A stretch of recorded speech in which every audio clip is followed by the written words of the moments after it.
Zohran Kwame Mamdani ayaa waqtigan noqday ninka ugu hadalhaynta badan gudaha siyaasadda Mareykanka. Hordhaca guusha musharaxa ee isreebreebka doorashada xisbiga dimuqraadiga ee duqa magaalada New York ayaa noqotay mid fajac abuurtay baal cusubna u rogtay siyaasadda Mareykanka. Haddaba waa kuma Zohran Mamdani? Ninkan oo 33 jir ah waxa uu asal ahaan ka soo jeedaa Hindiya, balse waxa uu ku dhashay dalka Uganda, waana nin haysta diinta Islaamka, taas oo siyaasiyiinta Mareykanka ku abuureysa feejignaan maadaama uu hanqaltaagayo magaalada ugu weyn Mareykanka. Zohran Mamdani waxa isaga iyo qoyskiisa ay Mareykanka u soo boqoleen isagoo 7 jir ah, halkaas oo waxbarashadiisa ka bilaabay. Zohran waxa uu ka qalin jebiyay nidaamka dugsiyada dadweynaha ee New York, wuxuuna ka baxay dugsiga sare ee sayniska isagoo shahaadada koowaad ku qaatay daraasaadka Afrika. Xaalado kala duwan oo jiray dhowr sano kadib 2018, isaga iyo qoyskiisa waxay noqdeen muwaadiniin Mareykan ah. Zohran ayaa ah iminka xildhibaanka gobolka New York iyo sidoo kale musharaxa u tartamaya duqa magaaladaasi,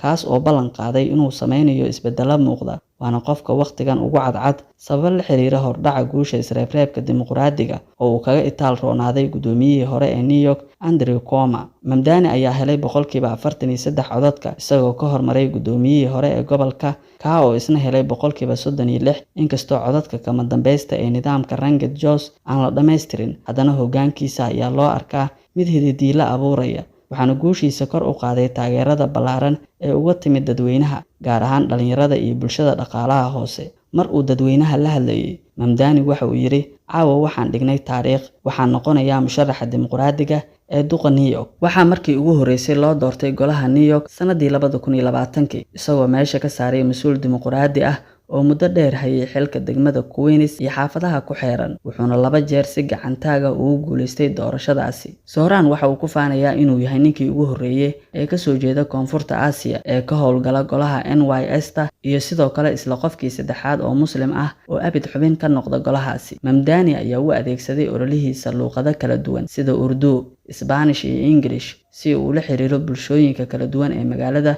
Wuxuu kaloo si muuqata uga dhigay muslimnimadiisa qayb ka mid ah ololaha, isagoo booqday masaajido, sidoo kalena dirayay fariimo ku saabsan nolosha adag ee dadka muslimiinta ah. Zohran wuxuu si furan u taageeray xiliyo kala duwan shacabka Falastiin, isagoo eedo culus u jeediyay Israa'iil. Wuxuuse dhaleecayn kala kulmay siyaasiyiinta Mareykanka oo ay ku jiraan kuwa kala tirsan xisbiga dimuqraadiga. Ninka dimuqraadiga ah ee la tartamaya Cuomo iyo taageerayaashiisa ayaa Mamdani ku tilmaamay qof waayo aragnimo la'aan ah oo aan ku habboonayn maamulidda magaalo leh miisaaniyad dhan 115 bilyan iyo in ka badan 300 oo shaqaale dowladeed. Tani ma ahan shaqo qofku barto marka la guddoonsiiyo, ayuu yiri Cuomo. Wuxuu sidoo kale Mamdani ku eedeeyay inuu yahay bidix u janjeera aragtiyo ka badbadin ah. Mamdani wuxuu xooga saaray dagaalka lagula jiro sicir bararka iyo kirada sareysa. Qorshayaashiisana waxaa ka mid ah bixinta adeeg bas oo bilaash ah, xakamaynta kirada iyo la xisaabtanka milkiilayaasha guryaha, furista dukaamo raashin oo dowladda Mareykanku leedahay si qiimo jaban loogu helo cuntada,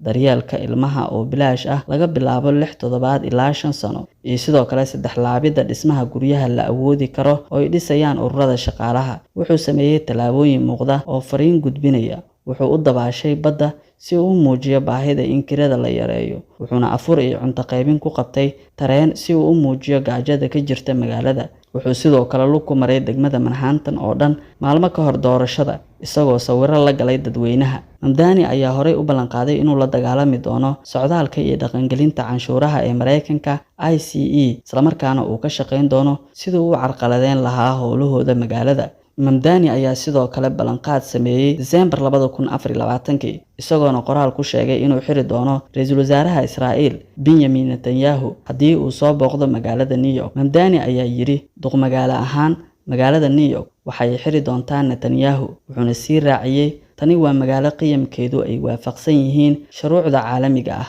Wuxuu kal hore soo jeediyay in laga joojiyo canshuur dhaafka hay'adaha taageerada deegaanada sharci darrada ee Israa'iil. Mar wax laga weydiiyay hadalka Mamdani, Trump waxa uu yiri, "Hagaag waa nin xag jir ah oo waalan, waana caqabad hor leh." Sidoo kale Trump oo ka hadlayay guusha hordhaca ah ee Mamdani iyo saadaalinta la xiriirta noqoshada ninkan maayarka New York ayaa eedeeyay xisbiga dimuqraadiga, isagoo yiri, "Dimuqraadiyiintu waxay ka gudbeen xadka. Tani waa waqti ku weyn taariikhda dalkeena, feejignaanna u baahan." Trump ayaa sheegay inay tahay wax aan la qiyaasi karin in xisbiga dimuqraadiga ay si dhaba ugu guuleysan karaan doorashada maayarnimo ee New York. Wuxuu geesta kale Trump digniin u diray musharaxa duqa magaalada New York Zohran Mamdani isagoo u soo jeediyay inuu qaado dhaba hagaagsan. Mamdani ayaa qaatay go'aan geesinimo leh wuxuuna ku guuleystay hanashada qulubta bulshada New York intooda badan isagoo u muujiyay dabacsanaan wuxuuna dadka diidan ku sifeeyay kuwa uu ku weyn yahay islaam nacaybka. Mamdani waxa uu sheegay inuu maalin walba la kulmo hanjabaado la xiriira islaamnimadiisa iyadoo boolisku sheegeen in baaritaan lagu wado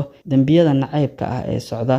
Wuxuu sidoo kale ballan qaaday in haddii la doorto uu kordhin doono dhaqaalaha lagula dagaalamayo dambiyada nacaybka. Si kastaba ha ahaatee dhammaan dhaleecaynta Mamdani, Trump wuxuu diiday inuu taageero musharax kale oo dimuqraadi ah.